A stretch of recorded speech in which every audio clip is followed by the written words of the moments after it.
Hi there, in this video I will show you how to create custom frames in Canva. So for this I'm here on canva.com and I log in to my account. Once you're logged in, then you will be directed to this page. Now to customize any frame, we have this option of customize size. Click on it, and here as we have suggested templates, that is YouTube thumbnail and logo.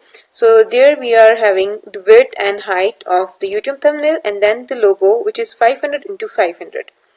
So let's say we want to create Instagram frame. So I will search for size for Instagram frame.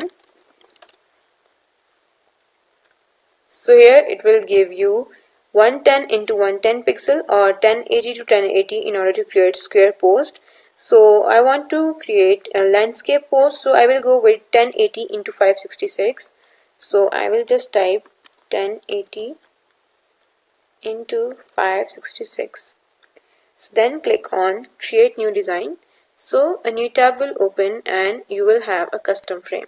As you can see, now you can create a custom frame. In this way you can create custom frame in Canva. If you found this video helpful, make sure to like the video and subscribe our channel. See you guys in the next one. Bye.